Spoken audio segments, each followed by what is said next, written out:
श्री स्वामी समर्थ. जय जय स्वामी समर्थ. माझ्या स्वामी कृपा चॅनलमध्ये सर्वांना नमस्कार.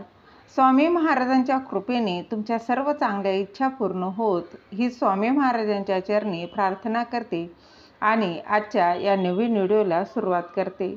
उद्या आहे योगिनी एकादशी. तसं बघायला गेलं तर वर्षभरात 24 एकादशी येत असतात. प्रत्येक महिन्यात येणाऱ्या एकादशीचं हे वेगवेगळं नाव असतं. त्याचप्रमाणे त्यांचं वैशिष्ट्य देखील हे वेगवेगळं असतं. त्याचप्रमाणे योगिनी एकादशीला अधिक महत्त्व प्राप्त झालेलं आहे, कारण ती आषाढी एकादशीच्या आधी आलेली ही एकादशी आहे. या दिवशी श्रीहरी विष्णूंची विधिवत पूजा करावी. त्याचबरोबर एकादशी म्हटलं तर श्रीहरी विष्णूंना समर्पित अशी आहे. या दिवशी आपण काही उपाय, काही सेवा करत असतो. त्याचप्रमाणे गाईला एक वस्तू खाऊ घालायची आहे. तर ती कुठली वस्तू खाऊ घालायची आहे ती मी तुम्हाला या व्हिडिओत सांगणार आहे. ती जाणून घेण्याआधी तुम्ही माझ्या स्वामी कृपा चॅनलला सबस्क्राईब नक्की करा. तर बघा, भगवान श्री विष्णूंना प्रसन्न करण्यासाठी योगिनी एकादशीचं व्रत हे अत्यंत शुभ मानलं जातं. मान्यतेनुसार हे व्रत केल्यानं तुमच्या जीवनातील सुख समृद्धी वाढते. त्याचबरोबर हे व्रत केल्यानं 100,000 ब्राह्मणांना भोजन देण्याइतकं फळ देखील मिळतं. त्याचबरोबर हे व्रत करणाऱ्याला मोक्षप्राप्तीचा मार्ग सोपा होतो. तसेच एखाद्याकडून मिळालेल्या शापातून मुक्तता मिळते. त्याचबरोबर ही एकादशी सर्व रोग आणि आजारांचा नाश करते असं म्हटलं जातं. या दिवशी श्रीहरी विष्णूंची पूजा करावी. सोबतच माता लक्ष्मीचीही आवर्जून पूजा करावी. व्रताच्या दिवशी उपवास करून भगवान विष्णूंची उपासना करावी. त्यांना पिवळी रंगाची फुले अर्पण करावी व त्याचप्रमाणे तुळस व कमळाचे फूल देखील अर्पण करावं. या माता लक्ष्मी देखील प्रसन्न होते व आशीर्वाद देते. आणि ओम नमो भगवते वासुदेवाय नमः, ओम नमो भगवते वासुदेवाय नमः या मंत्राचा जप करावा किंवा विष्णू सहस्रनामाचा जप नक्कीच करावा. त्याचप्रमाणे यथाशक्ती जसं जमेल तसं दानधर्म नक्कीच करावा. त्याने एकादशीचं पुण्य दुपटीनं मिळतं. आणि या दिवशी गायीची पूजा देखील नक्कीच करायची आहे आणि गायीला एक वस्तू देखील खाऊ घालायची आहे. बघा, माता लक्ष्मी आणि श्रीहरी विष्णू यांना ही एकादशी समर्पित अशी तिथी आहे. तर गायीला हिंदू धर्मामध्ये देवाचं स्थान दिलेलं गेलेलं आहे. गायीमध्ये 33 कोटी देवांचं वास्तव्य असतात असं म्हटलं जातं. त्याचप्रमाणे गाय ही माता लक्ष्मीचं प्रतीक मानलं जातं. त्यामुळं या दिवशी गायीची पूजा नक्कीच करावी. गायीची पूजा केल्यानं घरातील गरिबी दरिद्री निघून जाते. त्याचबरोबर घरामध्ये काही बघा नेहमी सुख समृद्धी नांदत असते. म्हणून हिंदू धर्मात गायीचं महत्त्व अधिक मोठ्या प्रमाणात सांगितलं जातं.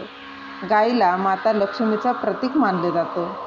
त्याचप्रमाणे पौराणिक कथेनुसार गाय हे विष्णूचेच एक रूप आहे. म्हणून एकादशी तिथीला गायीला एक वस्तू खाऊ घालायची आहे.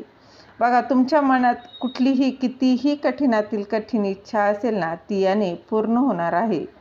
तुमच्या घरात पैसा टिकत नसेल, सतत गरिबी येत असेल, पैशांच्या संबंधित अडचणी असतील, आर्थिक समस्या जर तुम्हाला दूर व्हाव्या असं जर वाटत असेल तर उद्या हा उपाय नक्की करून बघा.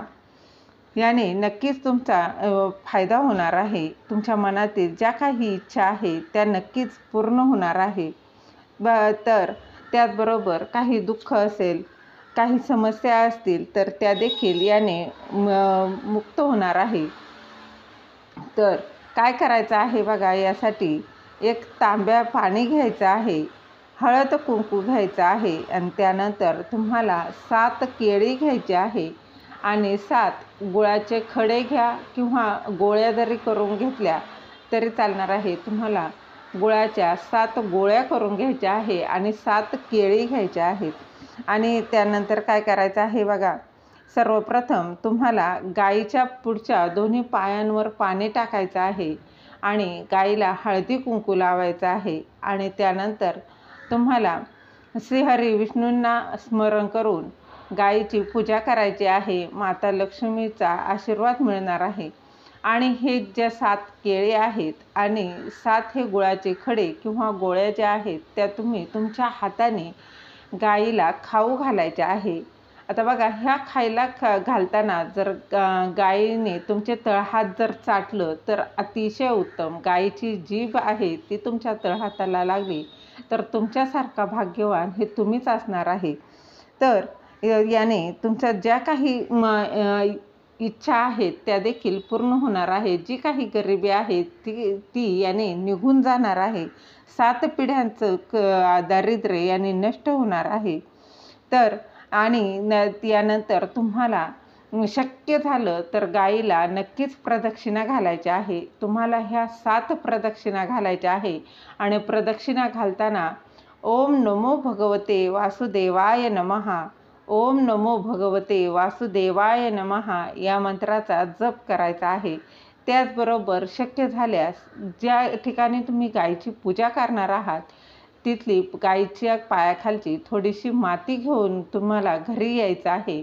घरी आल्यानंतर ही माती एका कागदाच्या पुडीमध्ये बांधून तुम्ही देवघरात ठेवू शकता किंवा तुम्ही घरात कुठेही कोणत्याही कोपऱ्यात ठेवू शकता. यानं तुमचं जे काही घरातील निगेटिव्हिटी आहे ती दूर जाणार आहे. काही आजार असतील त्यांचा देखील नाश होणार आहे. सर्व काही रोग आजार जे काय आहे ते नष्ट होणार आहे. घरात सुख समृद्धी येणार आहे. घरात एक सकारात्मकता वातावरण तयार होणार आहे. अत्यंत साधा आणि सोपा हा उपाय आहे. नक्की करून बघा. झालेली सेवा महाराजांच्या चरणी रुजू करते. दिलेली माहिती तुम्हाला आवडली असेल तर लाईक करा, शेअर करा, सबस्क्राईब करायला विसरू नका. श्री स्वामी समर्थ. जय जय स्वामी समर्थ.